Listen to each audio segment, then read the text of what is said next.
I'm here to read a story. It's one of my very favorites, and it's called The Seashore Book by Charlotte Zolotow.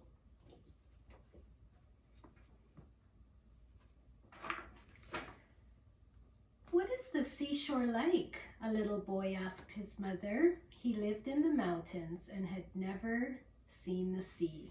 His mother smiled. Let's pretend, she said.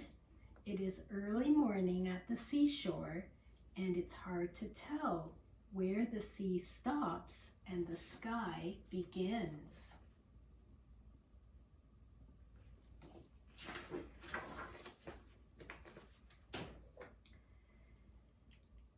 They are the same smoky gray until the mist shifts from gray to dark white, from dark white to pale purple, from pale purple to hazy blue, and then suddenly the sun breaks through.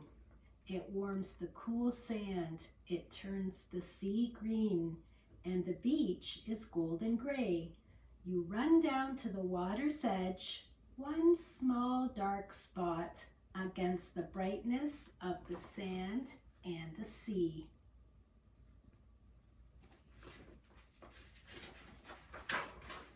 You bend over and pick up a stone washed smooth by the sea. You find tiny brown snail shells and oyster shells, crusty gray outside and smooth pearly pink inside.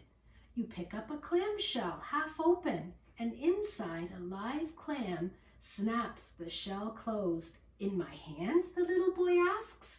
In your hand, the mother says.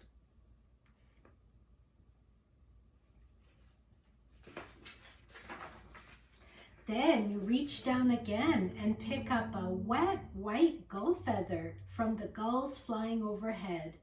We sit at the edge of the water and build a castle of wet sand until the waves wash up and suck it back into the sea.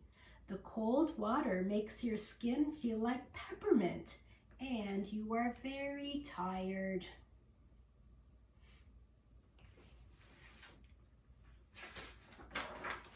You lie down in the hot noonday sun now, and it feels warm as a big soft cat covering you, taking away the chill of the waves. The swish swashing sound of them lulls you to sleep.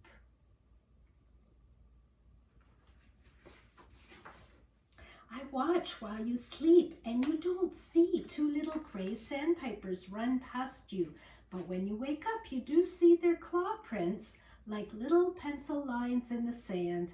You rub your eyes, and it seems like there is nothing in the world except the sound of the wind and the rising and the falling song of the waves.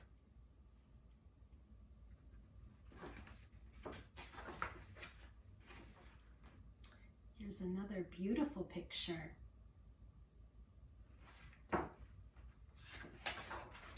You stand and look at the ocean. Far, far out, it seems like a toy. A little white sailboat skims over the water and it disappears. The tide is going out.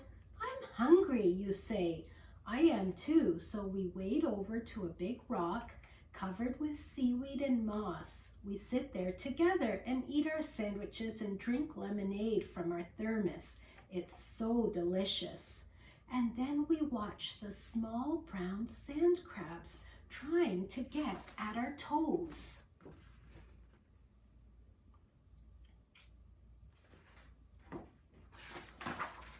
An airplane flies low in the sky. Its shadow on the sand is like a gigantic bird, and you leap off the rock and chase after it until it is gone. I watch you throw your head back and twirl yourself around and around until you are way too dizzy to stand, and you fall right down on the sand.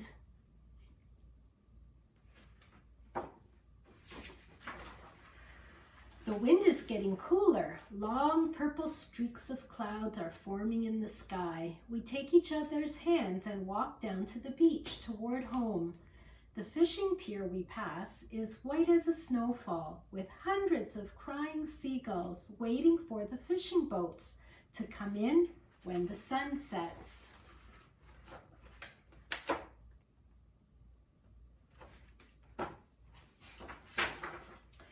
evening air is so still that the life buoy's ding, ding, ding sounds right next to us, and it seems so close and clear and loud.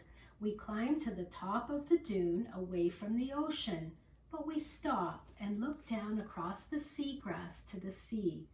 The sun setting is a huge orange ball. This is one of my favorite pictures in the story.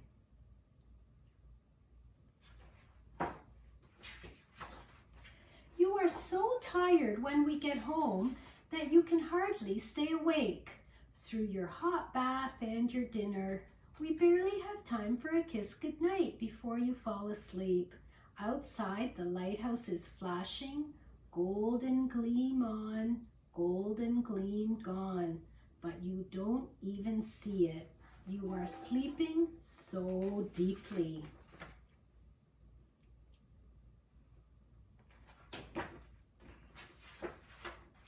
You don't hear the tide rising. You don't see the small crescent moon outside your window.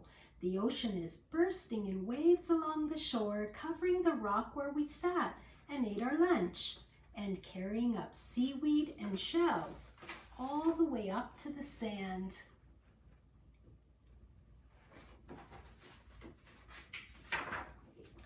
The little boy leaned against his mother and smiled.